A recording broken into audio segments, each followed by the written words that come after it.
నమస్కారం. అందరూ ఎలా ఉన్నారండి? నేనైతే బాగున్నాను. మీరు కూడా బాగుండాలని ఆశిస్తూ ఉన్నాను. సర్కారు బడుల్లో వేసవి శిబిరాలు 15, 20 రోజుల పాటు నిర్వహణకు తొలిసారిగా శ్రీకారం చుట్టారు. అంటే వేసవికాలం పిల్లలు ఈ ఎండకు తిరగకుండా విద్యాశాఖ ఆధ్వర్యంలో రాష్ట్ర వ్యాప్తంగా ఈ వేసవి శిబిరాలను ప్రారంభించనున్నారు. ఇంతవరకు హైదరాబాద్ మరికొన్ని పాత జిల్లా కేంద్రాల్లోని బాలభవన్లో మాత్రమే ఈ వేసవి శిబిరాలు నిర్వహించేవారు. ఈసారి రాష్ట్రంలోని పలు ఉన్నత పాఠశాలల్లో 6 నుండి 9 తరగతుల విద్యార్థులకు 15 నుంచి 20 రోజుల పాటు వేసవి శిబిరాలు నిర్వహించనున్నారు. ఎలాంటి కార్యక్రమాలు నిర్వహించాలనే విషయంపై ఇప్పటికే ఆయా జిల్లాల కలెక్టర్లు పాఠశాల విద్యాశాఖ డైరెక్టర్కు ప్రతిపాదనలు పంపారు. ప్రభుత్వ ఆమోదంతో కొద్ది రోజుల్లో వాటిని ప్రారంభించనున్నారు. ప్రభుత్వం సైతం పిల్లల భద్రత, ఇతర అంశాలపై ఉమ్మడి మార్గదర్శకాలు జారీ చేయనుంది. పలువురు కలెక్టర్లు యంగ్ ఇండియా సమ్మర్ క్యాంప్ అని పేరు పెట్టగా మరికొందరు తెలంగాణ రైజింగ్ అని ప్రతిపాదించారు. మే మొదటి వారం నుంచి శిబిరాలను నిర్వహిస్తారు. ఎన్ని శిబిరాలు నిర్వహిస్తాం, ఎలాంటి అంశాలను నేర్పుతాం, ఎంత మేరకు నిధులు అవసరం తదితర వివరాలతో ఆయా జిల్లాల కలెక్టర్లు ప్రతిపాదనలు అందజేశారు.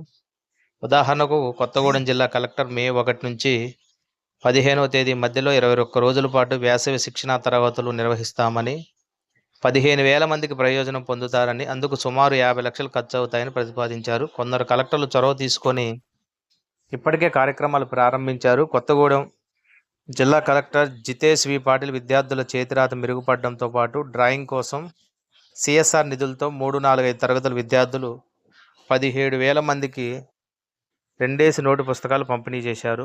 జిల్లాలో ఉన్న వనరులు, కోచులు, ఇతర అంశాలను దృష్టిలో ఉంచుకొని ఏమేం నేర్పవచ్చో కలెక్టర్లు ప్రతిపాదించారు. చదరంగం, క్యారమ్స్, స్కిప్పింగ్, లూడో, వైకుంఠపాలి తదితర ఆటలు, డ్రాయింగ్, పెయింటింగ్ సాధన, కాగితాలతో బొమ్మలు తయారు చేయడం, చిన్న చిన్న సైన్స్ ప్రయోగాలు, కర్రసాము, యోగా, చదరంగం, డ్రాయింగ్, నృత్యం, సంగీతం, స్పోకెన్ ఇంగ్లీష్, కంప్యూటర్ తదితర అంశాలు నేర్పుతామని ప్రతిపాదించారు.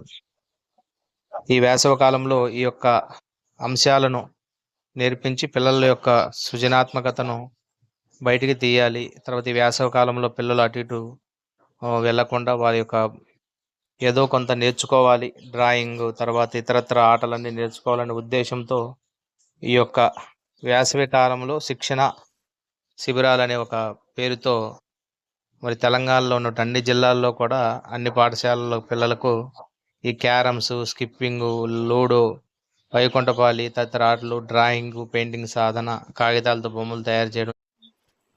దయచేసి లైక్ చేయండి, సబ్స్క్రైబ్ చేయండి. ధన్యవాదములు.